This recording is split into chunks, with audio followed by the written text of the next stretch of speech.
around you or not? Do you want to dance? I don't. Well, I would. But If you hold my coffee, I can step up. Thank you. Look at us dancing.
Check and see. Can you speak into your microphone? Is that being picked up by the media? It is. When you. Do you want me to get back? Yeah, I mean, if you want to talk to your client, I don't want it to be picked up and broadcast. Can you? Is yours?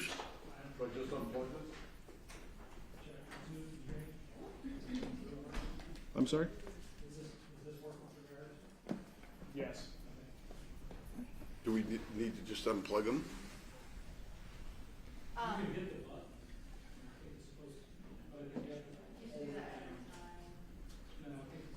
I'll get that. I'll see if we can just unplug them.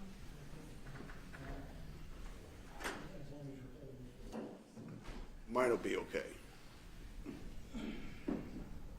Judge, Cheryl's gonna need the screen and or not screen, sorry, audio. It's coming from my computer. Wait till Courtney gets here.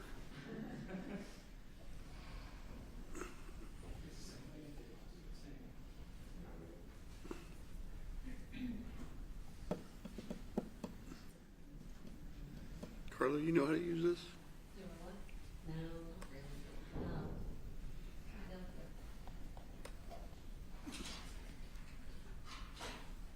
It'll be your computer.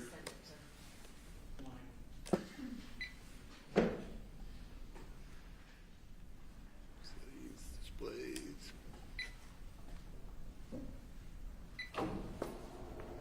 We don't need the screen, just the audio.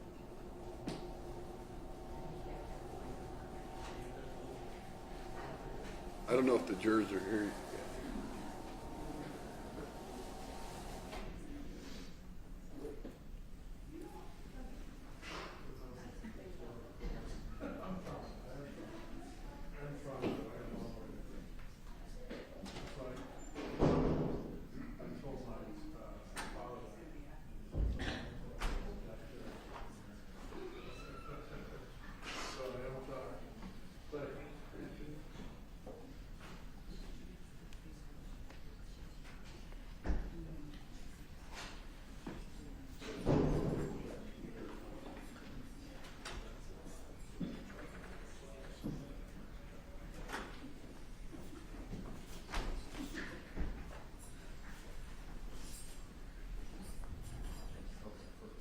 If you want your microphone turned off, you can. Do you guys want yours unplugged? So it's not, but you then won't have a microphone being amplified in the courtroom.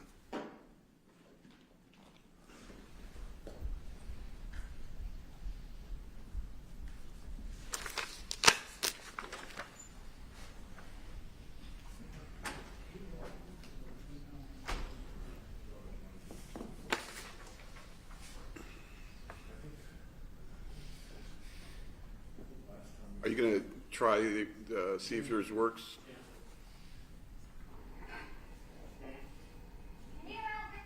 That's only coming through mine. I've got the little one plugged in. Do I need to plug in something different? You're asking me? Let me try again. Be a reminder, everybody out here, your phones need to be turned off, silenced, and put away. Once you use your phone, you have to go out in the hallway. Thank you. Try this one. This is how it worked last time. Adding different things.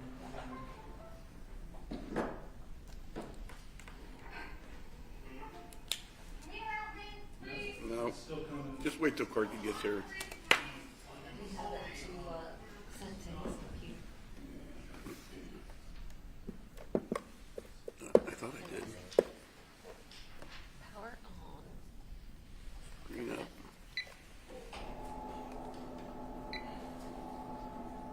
That's left rear. Maybe it's left front.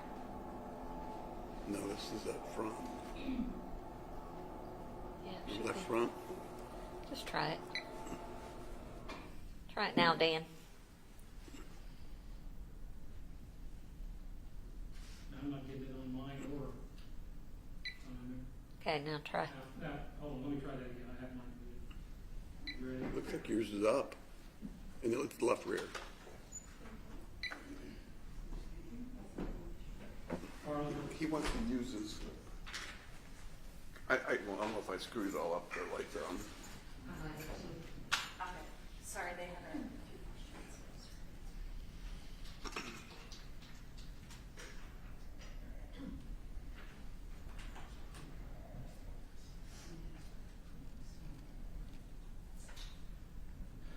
or do you know if we're doing the income lot first or the same thing? That's what I, have to look through now.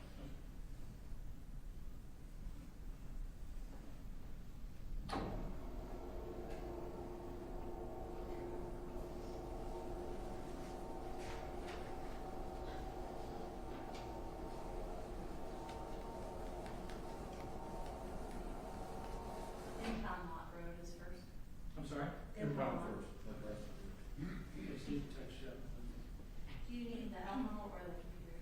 I think Dan needs The audio. audio to his computer, it's not working. I don't think anybody needs a screen. Oh, said no. That's what I was forgetting. See if you can play it. Can you try it?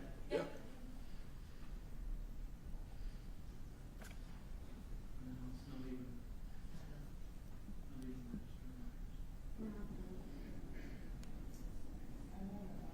Not even registering.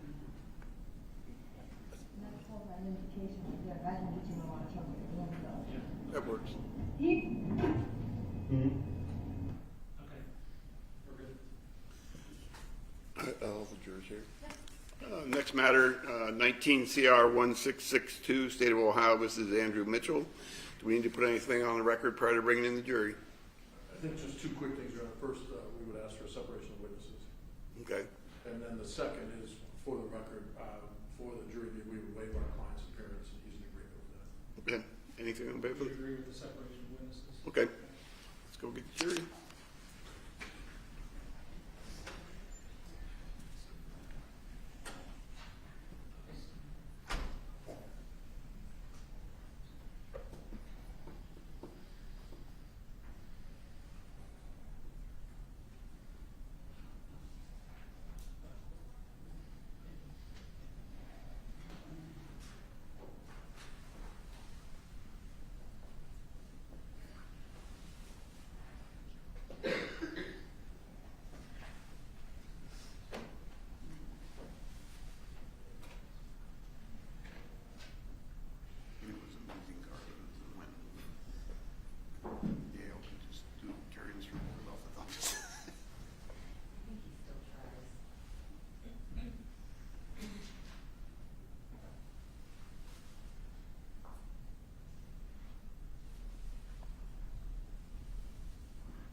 vacant seat, yes.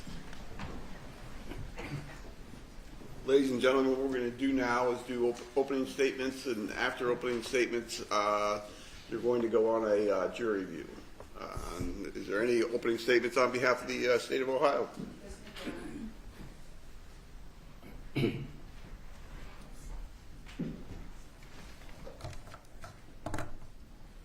On August 23rd, 2018, Donna Castleberry, a 23-year-old mother of two, was on the west side of Columbus here in Franklin County when she encountered the defendant. He was working undercover. He picked her up, suspecting prostitution.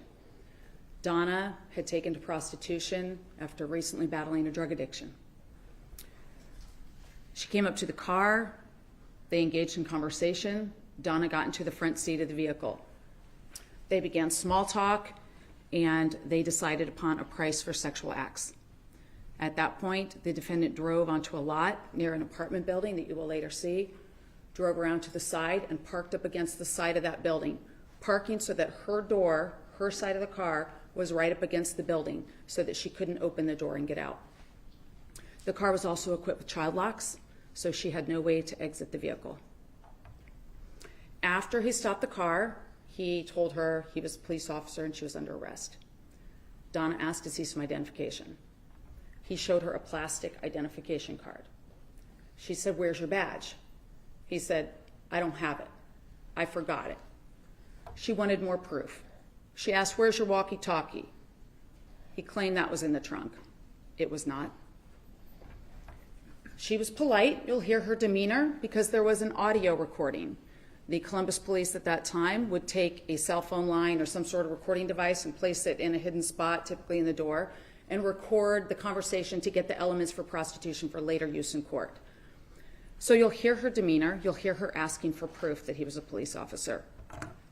She said, "I know how Vice works, and I've never had it happen this way." She wanted more proof from him. He said, "I'll text my buddy." That's what he said. Got his phone out and sent a text out to his team, who was away working on an arrest on another prostitute. She sat there. Nothing was happening. No cruisers were coming. No additional proof was offered. So she sat politely waiting. As the two sat there in the car, a bystander, a fellow, came out of that apartment building. He walked behind the car. He was walking to a dumpster. She took the opportunity. She rolled down the window, and she decided to yell to that bystander for help. And as you'll hear from that audio, this is when the defendant got mad.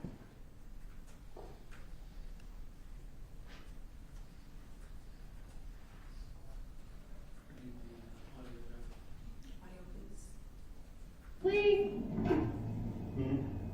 can you help me?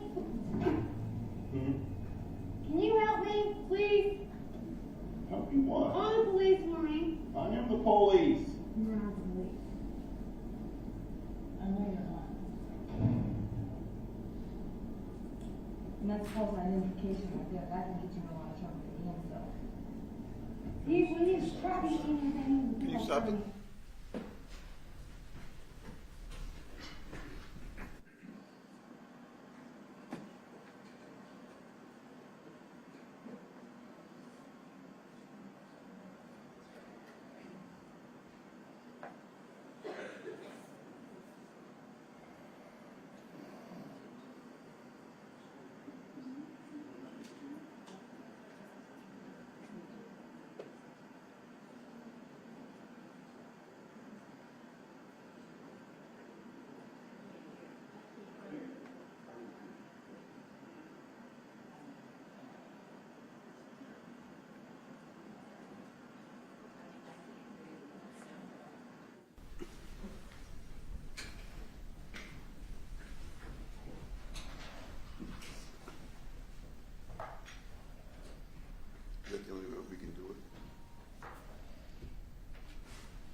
identification like that, I can get you in a lot of trouble again, so.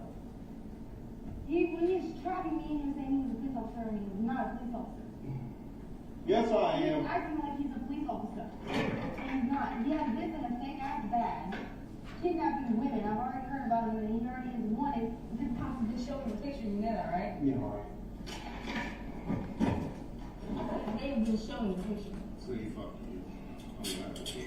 Don't put your hands on me. Don't put your hands on me. Do not put your hands on me. Do not put your hands on me. Don't put your hands on me. Help! Help! She got a knife. Help! Help! Get off of me! It's coming. Help! Help! Help me, please. I'm in the back door. Help me. I'm in the back door. He's coming. Help me. Get off of me. Please help me. Please help me. Get off me.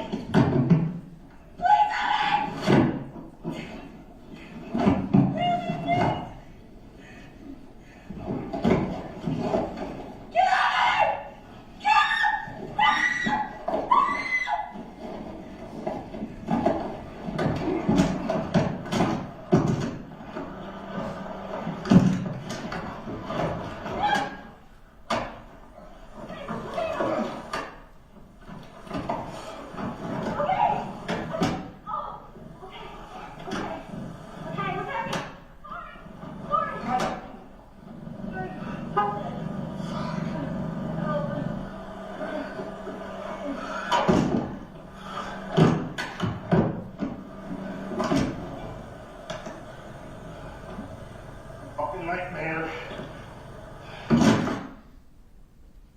Those were the last words of Donna Castleberry. You will have the benefit of the entire audio from start to finish that was synced up with the building video. It's not great video.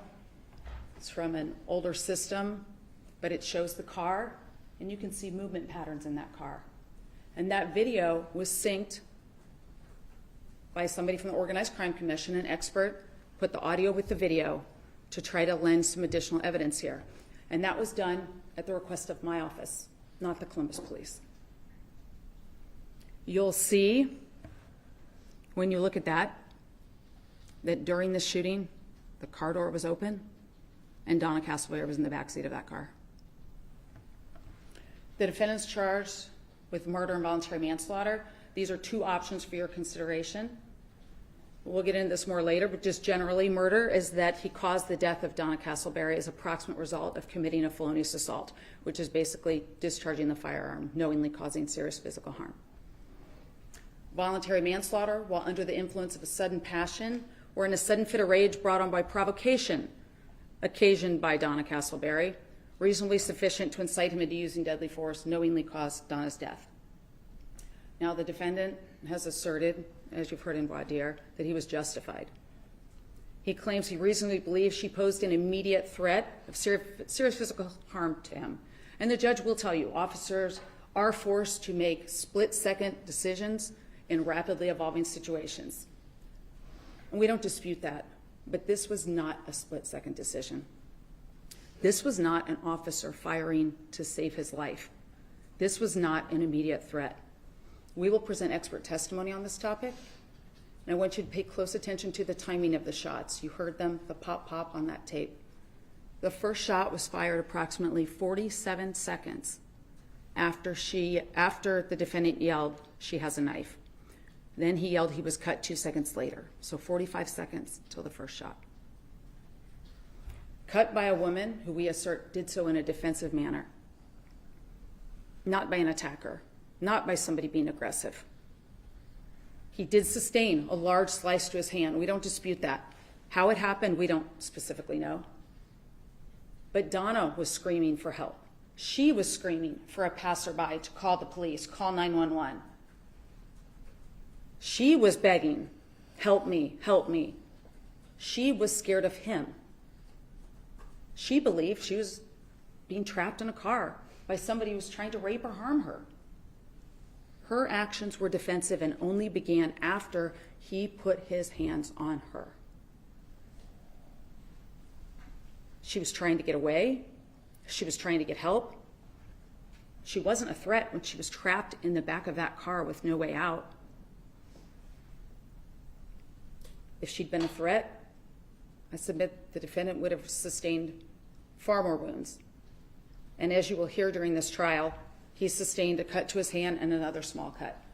No further injuries, no documented injuries of any other sort, no knife slashes in that car. He fired 6 shots over the course of nearly 12 seconds. And you will hear that officers typically fire typically fire in 1 second 4 to 6 shots. Could fire 4 to 6 shots in a second. Officers also have a duty to assess and reassess and account for every bullet they fire. This wasn't a shot cadence indicative of an officer firing to save his life and facing an immediate threat. As you'll see from the video, he'd been cut more than about 45 seconds prior, before the shots.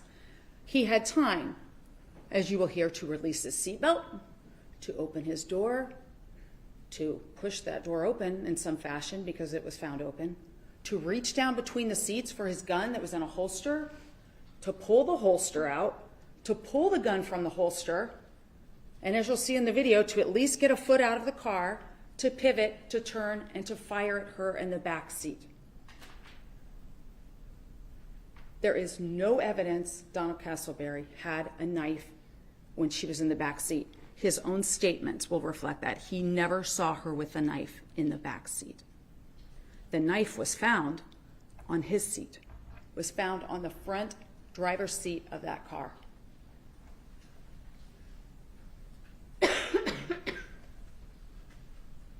Officers are permitted to protect themselves and use force when reasonably necessary and when they're confronted with an immediate threat. But as you will see, Donna was not an immediate threat. Any threat was over. And as you'll see from that video, the door was open during the entire time he was firing, giving him time to create distance or to contain any threat. We understand officers generally confront a threat, but there are circumstances where officers are tasked with saving lives, with assessing, with reassessing, with taking measures to avoid taking a life. He had the ability to create distance from her. She was in the back seat, trapped in that vehicle. He had a door open. Instead, he turned back into that vehicle and began firing at her in that back seat. She was hit by 3 of those bullets. The defendant here, he got angry. His decisions were based on the fact, not that she presented an immediate threat, but that he'd been cut. This wasn't a legally justifiable use of force. The shot cadence here, 12 seconds to fire 6 shots, is not consistent with an officer firing to save his life. It's retribution. Thank you. Any opening statements on behalf of the defense? Thank you, Your Honor.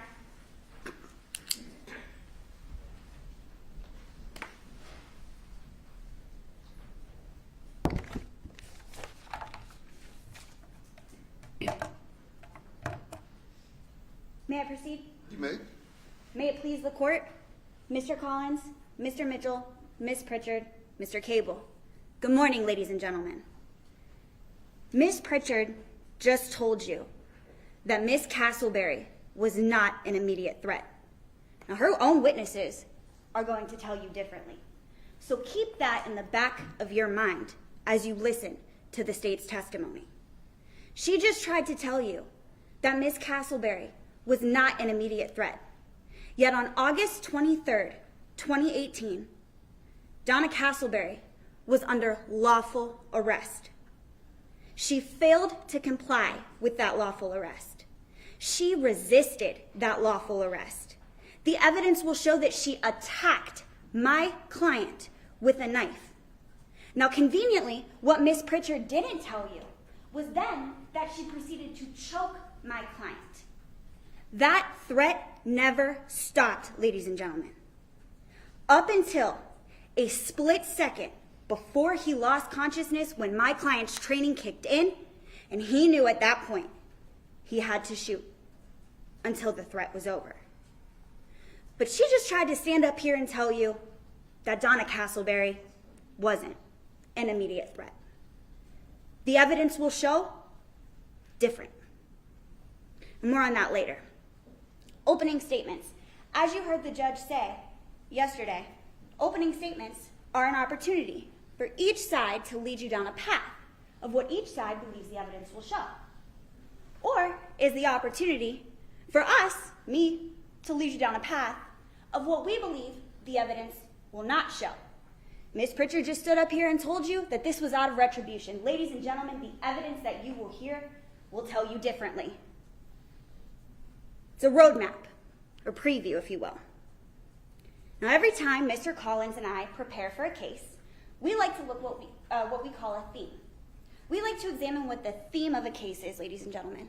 And when you get a case, you have witnesses, some professional, some not. You've got evidence, some direct, some circumstantial, and those all sit on the periphery of a case. But what the theme of the case, ladies and gentlemen, the theme is what's left at the core fundamental concept of a case. The evidence will show, ladies and gentlemen, that the theme of this case is one of justification. That is because the evidence will show that on August 23rd, 2018, Andy Mitchell was justified when he made the decision to use deadly force. And that's because of those two components that Mr. Collins talked to you about in voir dire. First, that he had a subjective belief that he was in imminent fear of great bodily harm or death. And second, that belief was objectively reasonable based on the totality of the circumstances when viewed through the eyes of a reasonable police officer on the scene without the benefit of 20/20 hindsight. Now, with the benefit of 20/20 hindsight, ladies and gentlemen, nobody disputes that this was a tragedy that occurred on August 23rd, 2018, and it is certainly not lost on us that somebody lost a daughter, somebody else lost a friend. However, just like Mr. Collins talked to you about in voir dire, the judge is going to instruct you that you cannot consider sympathy or empathy while examining this case. And it's a tough task, ladies and gentlemen, because undoubtedly the state of Ohio is going to try to use the fact that we are all humans. You're going to see that video. You're going to hear that audio be played time and time and time again. They're going to slow it down for you. They're going to play it, and it's sad, ladies and gentlemen. And we know you're human. However, Mr. Collins and I would ask you that every time the state of Ohio plays that audio clip, and every time the state of Ohio plays that enlarged video for you, you keep that instruction that the judge is going to give you in the back of your mind that you cannot consider empathy or sympathy. Those are not to be analyzed when examining this case. Now, what you are to analyze and consider is what goes on within these four walls of this courtroom. And we believe the evidence will show, ladies and gentlemen, that Andy Mitchell was justified in using deadly force, and that's because it was reasonable. Now, unlike the majority of criminal cases here in our criminal justice system, we have a burden here. However, that does not alleviate the state of Ohio from meeting their burden of proof. And it's a high burden of proof, ladies and gentlemen, proof beyond a reasonable doubt. Now, that's the highest legal burden in our system. It is they that must prove to you each and every element of both crimes charged, felony murder and voluntary manslaughter, beyond a reasonable doubt. The judge will instruct you, ladies and gentlemen, that beyond a reasonable doubt is proof of such nature you would rely upon it in your most important of your own affairs. Care for an elderly parent, surgery for a child. Now, if they fail to prove each and every element beyond a reasonable doubt, of those charges, then the judge will instruct you. Your analysis stops there. If they don't meet your burden, the judge will tell you your analysis stops there. You're going to hear two different theories that the state of Ohio is pursuing against my client. One saying that he shot to injure, that he knowingly committed a felonious assault, which proximately resulted in death. Second, that he acted in a sudden fit of rage or provocation, knowingly causing the death. Ladies and gentlemen, the evidence will show that the state of Ohio won't come close to meeting their burden of proof. And there's 4 reasons why. The first, they will not be able to meet their burden of proof beyond a reasonable doubt with respect to the mental elements associated with felony murder and voluntary manslaughter. The second reason, because the state's own witnesses will contradict one another. The third reason is because the state's own witnesses are going to contradict the physical evidence that is presented to you. And the fourth reason is because of an expert that the prosecution is going to call. His name is Yuri Patrick. Listen, ladies and gentlemen, as he relies on false premises to come to his opinions. Listen as he ignores important, critical information. Listen, ladies and gentlemen, as he contradicts previous opinions and previous testimony that Yuri Patrick has rendered in the past. He wrote a book called In Defense of Self and Others. He has testified here in the state of Ohio in a seminal case. Listen as we go chapter by chapter in this book and point out contradictions of what he says in this book versus what he's going to tell you on that stand. Listen for contradictions in his prior testimony that he gave to a judge or a former jury with what he tells you on the stand. That's the fourth reason, ladies and gentlemen, that the state of Ohio is not going to be able to meet their burden of proof. Now, even if you find that the state of Ohio somehow does in fact meet its burden of proof, despite all the issues surrounding the mental elements, despite the fact that their witnesses will contradict one another, despite that the evidence will show that the witnesses contradict with the physical evidence, and despite this expert witness who's going to contradict himself on many, many levels, even if you find that the state of Ohio has in fact met that burden of proof, that's when you get to analyze our burden. And we welcome that burden, ladies and gentlemen, for it is proof by preponderance of the evidence. And as the judge will instruct you, by preponderance of the evidence means more likely than not. That is our proof. It is certainly not as high as the state of Ohio's. He will tell you it is a smidge over 50%.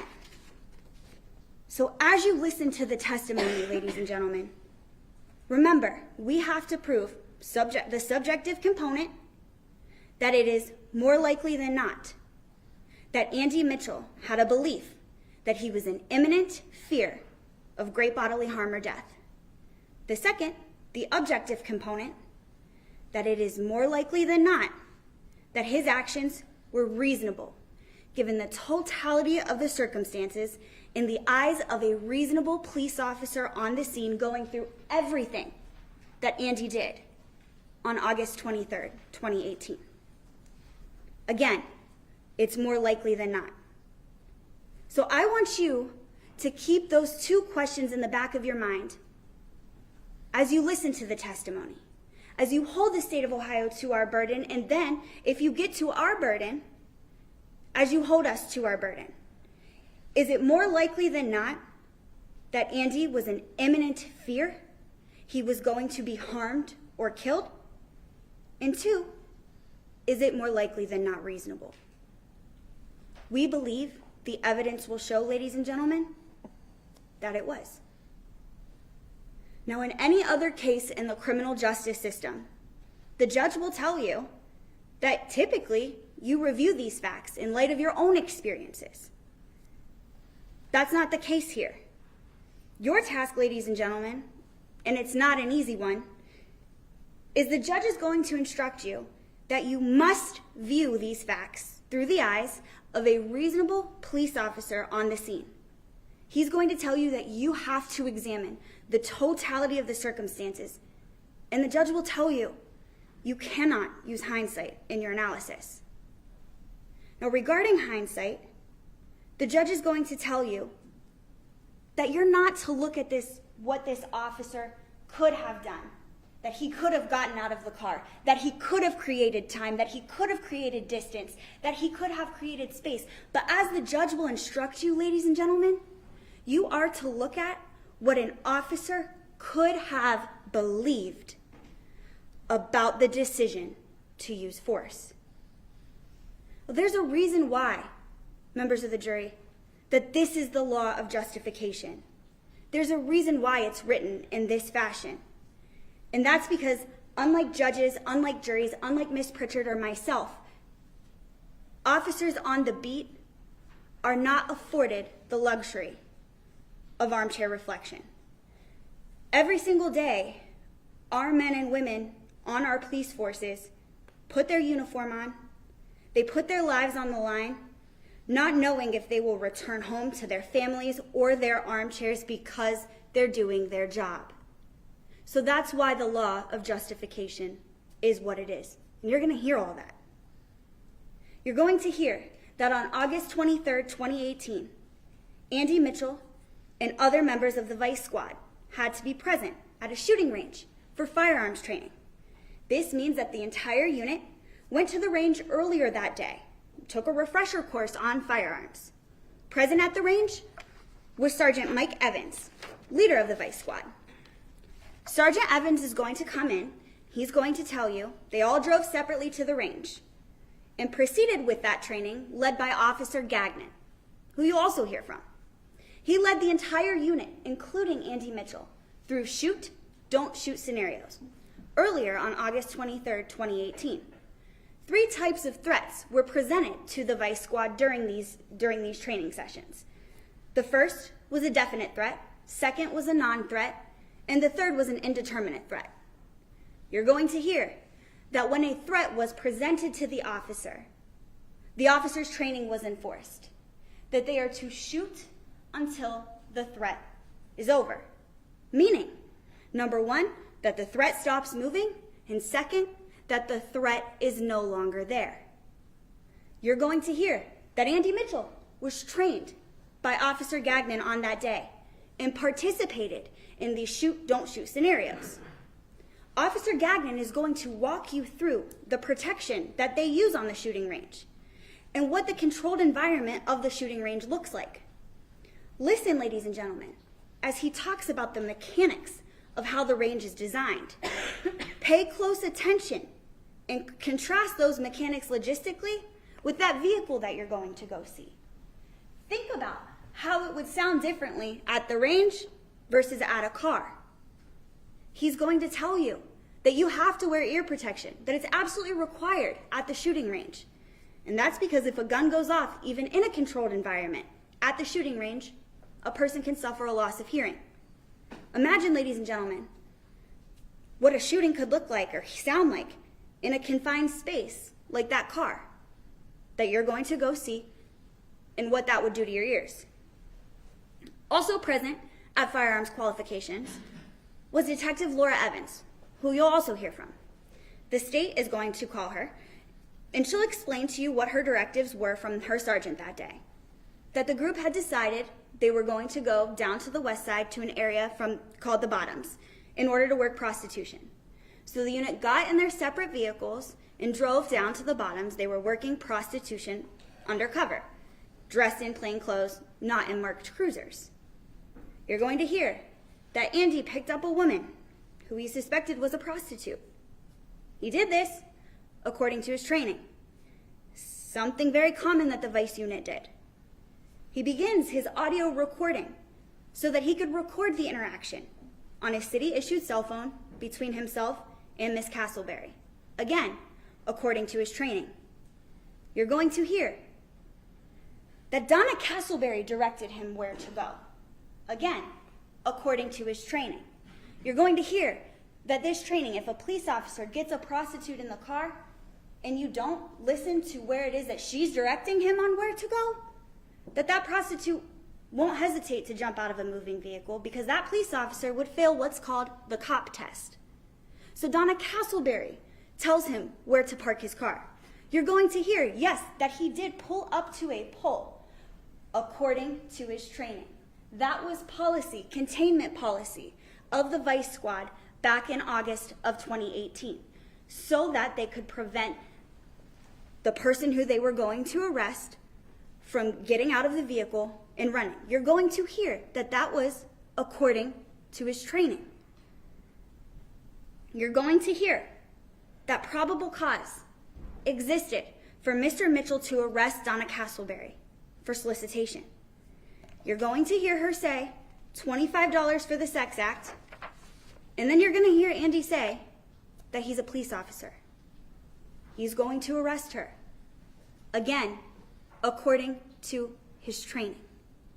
He tells her, I'm going to put you in handcuffs, and that's for his safety, ladies and gentlemen, and her safety.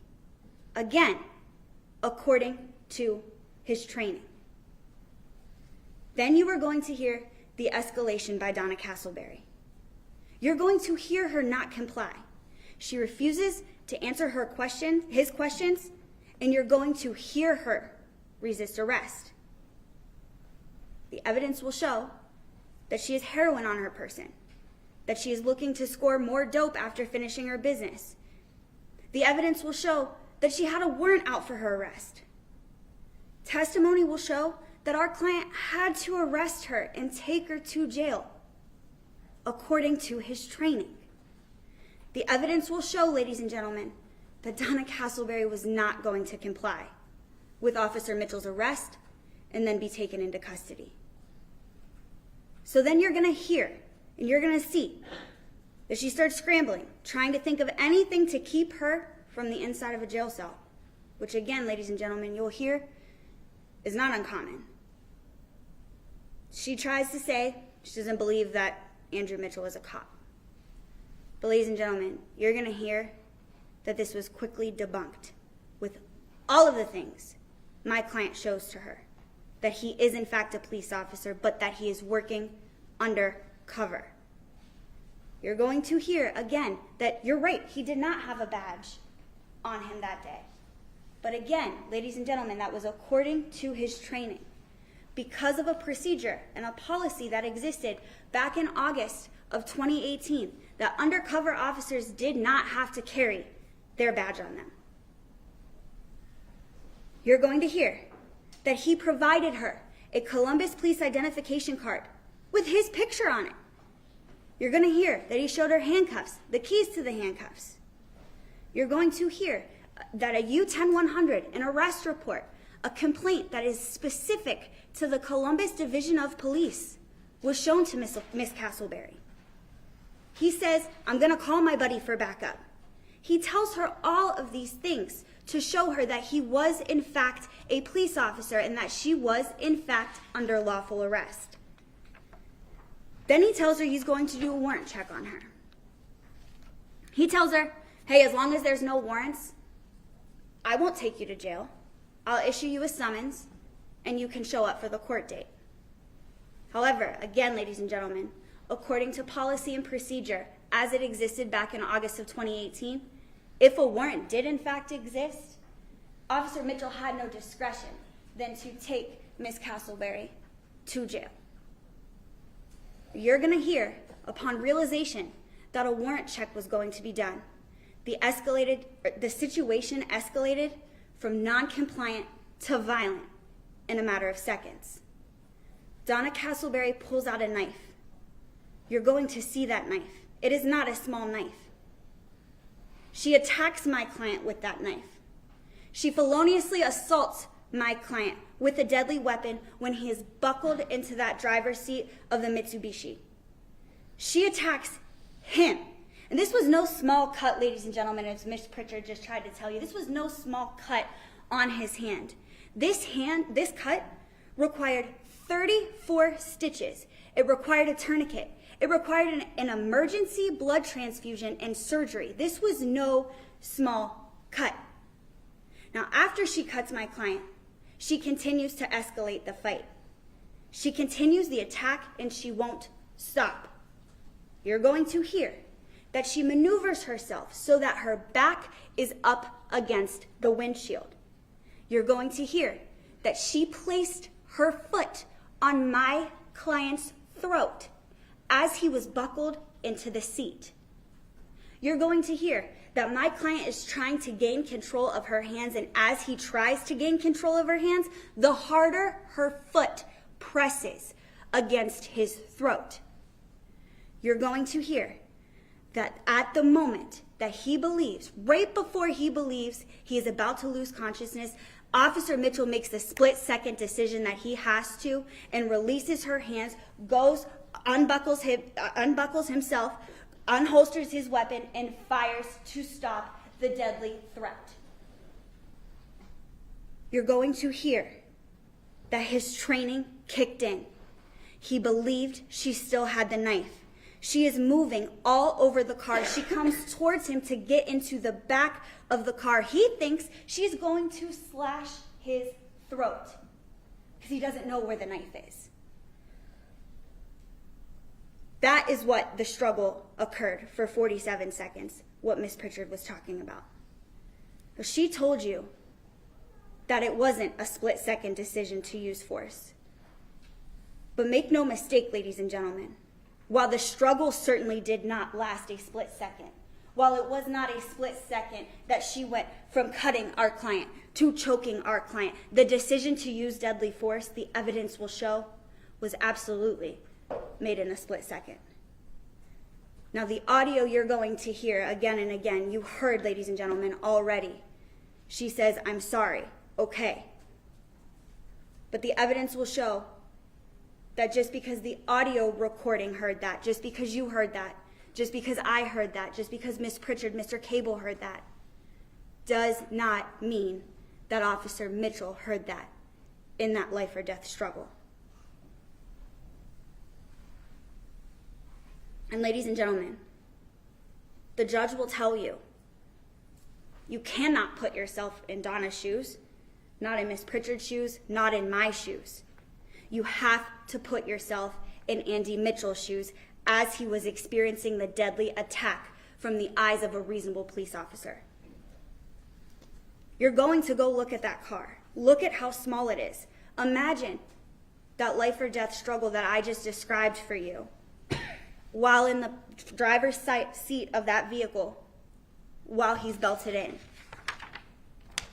Ladies and gentlemen, you're going to hear that the physical evidence that was recovered as part of this case matches the description of events that I just told you. Listen as we present that corroboration. Our burden, as you are listening to the testimony, remember it. Remember it as you hear all about the multiple felonious assaults on Andy Mitchell. Ask yourselves, is it more likely than not that he was in fear of serious harm or death, in imminent fear of serious harm or death? We believe the evidence will show, ladies and gentlemen, that it is more likely than not that Officer Mitchell absolutely was afraid for his life. Ask yourself, is it more likely than not that his decision was objectively reasonable in light of the totality of circumstances through the eyes of a reasonable police officer? Now, how are you going to judge what a reasonable police officer would do on that scene? You've heard a lot of discussion about expert witnesses. You're going to hear from our expert, a man by the name of Kevin Davis. He's out of Akron, Ohio, he's been a law enforcement officer for almost 40 years. He's a certified use of force analyst. He's an instructor with the Department of Homeland Security and has impeccable credentials.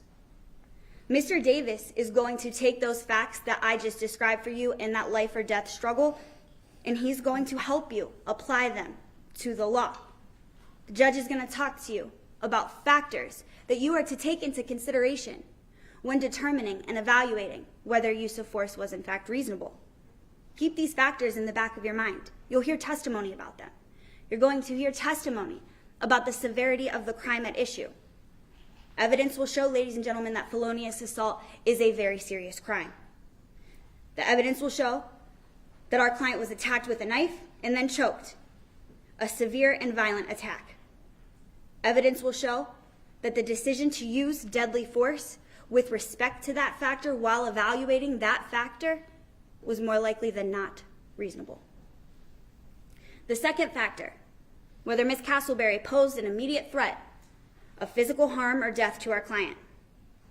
Again, our client was slashed with a knife that required a tourniquet, 34 stitches, an emergency blood transfusion, and surgery. You're going to see pictures of that gash. Evidence will show that his decision to use deadly force in light of that factor is more likely than not reasonable. The third factor, whether Ms. Castleberry was actively resisting or attempting to evade arrest. You heard this already. The evidence will show that she was actively trying to evade arrest and continued to escalate the situation. The evidence will show that with respect to this factor, it is more likely than not that his decision to use force was reasonable. The fourth factor that you're going to hear testimony about is the suspect's demeanor, whether she was intoxicated or non-compliant. You're going to hear that she was on cocaine, she was on fentanyl, a veterinary drug.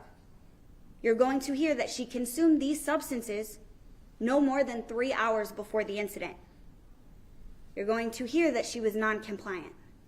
So with respect to that factor, ladies and gentlemen, evidence will show that it is more likely than not reasonable. The fifth factor is the duration of the confrontation. Confrontation and attack lasted 47 seconds. And for 47 seconds, the struggle of life and death did not stop until Andy Mitchell shot to stop the threat. Evidence will show that with respect to this factor, the duration of the confrontation, that his decision to use deadly force was more likely than not reasonable. The sixth factor that you're going to hear testimony about is the possibility of a suspect being armed. Evidence will show, ladies and gentlemen, that this was no possibility. This was a fact. Donna Castleberry was an actual threat on August 23rd, 2018. This was an uncontroverted fact, ladies and gentlemen, that on August 23rd, 2018, the evidence will show that Donna Castleberry was armed. When evaluating that factor, evidence will show that it is more likely than not that our client was in fact reasonable in his decision to use deadly force. Now the judge is going to give you an instruction that says a mistaken officer can still be reasonable. So even if Andy Mitchell was in fact mistaken about exactly where the knife was in that vehicle on August 23rd, 2018, he's allowed to be mistaken, and the judge is going to tell you he's allowed to be mistaken, so long as you would find that mistake be reasonable. Again, ladies and gentlemen, we do not believe that the state of Ohio will be able to meet its high burden of proof beyond a reasonable doubt. Again, to hit those 4 points again, that's because the state's witnesses will contradict one another. The state's witnesses are going to contradict the physical evidence that was found. They're not going to be able to prove beyond a reasonable doubt the mental elements associated with the crimes they have charged my client with. And fourth, because of the expert, because of all of the false premises that Mr. Patrick relies upon. Again, members of the jury, even if you do find that the state of Ohio has in fact met their burden of proof, we believe at the end of the trial, we will have shown you that it is more likely than not that Andy Mitchell had a subjective belief that he was in imminent fear of great bodily harm or death when he made the decision to use force on August 23rd, 2018. And we believe the evidence will show that it is more likely than not, when reviewed the totality of the circumstances, the totality of those factors through the eyes of a reasonable police officer standing in Andy Mitchell's shoes, that it was more likely than not reasonable. As such, my partner, Mr. Collins, will come before you at the end of trial and ask that you find Andy Mitchell not guilty of the crimes charged. Thank you.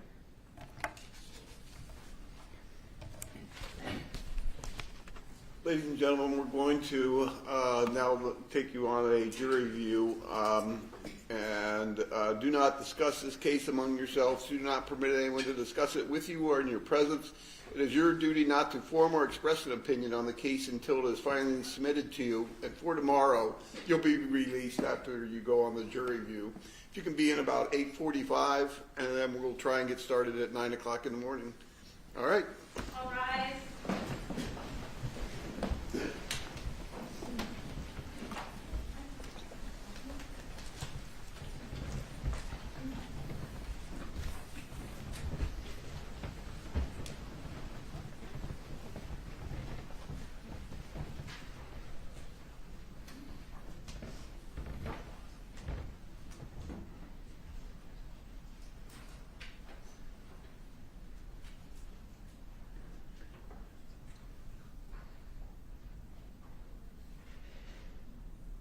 And again, for the record, you're waiving your client's appearance on the jury view? Yeah, we did that before, and he's in agreement with that, Your Honor. Okay.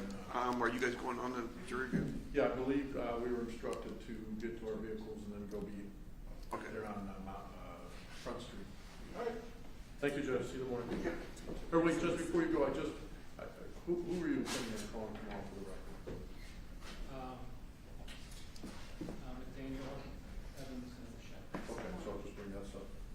And Judge, I guess so that we don't get any surprises, we're pretty much planning on the same schedule. I think both sides are kind of planning on the same schedule as far as timing as we did last year. Mr. Cable, I have no idea. I've tried 20 cases since then. So I think what he's saying, I'm sorry, I didn't mean to interrupt, is he believes that most likely they'll rest and submit their evidence prior to the end of Friday, so we should have a witness or two ready for Friday. I think that's Okay. what we're talking about. But I'm also saying that we have 3 folks coming tomorrow, because that's how many we got through last time. Mhm. But if for some reason they're super fast and we're done by 2 o'clock, we're out of folks. And Okay. so Well, that's fine, yeah, That's fine. that's all. that's cool, those. Thank you, Judge. All right.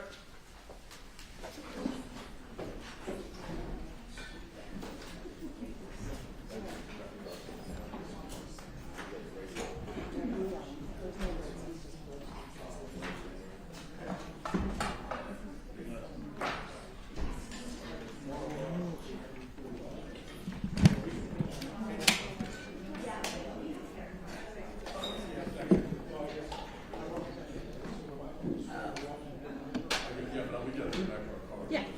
I don't know if you want to put the tear down. Yeah, we're gonna walk fast. Thank you.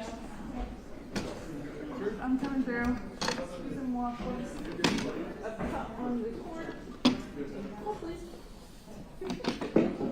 Sorry about that.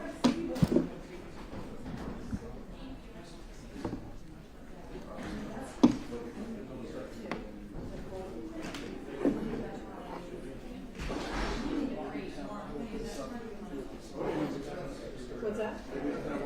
I know. Honestly, it's fine as long as it just looks cloudy is the only thing. It's clearer than I expected. So do I hear right that they're not coming back today? Yeah. 8:45 tomorrow morning, yeah.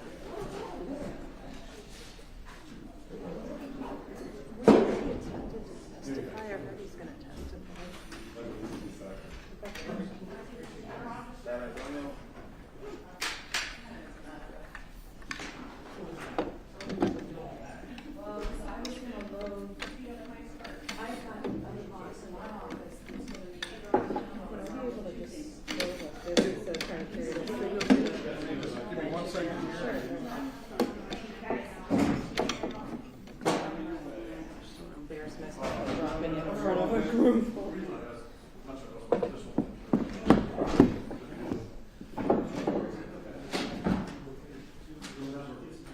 Excuse me, the stream is still running from the media. Can you shut the camera off?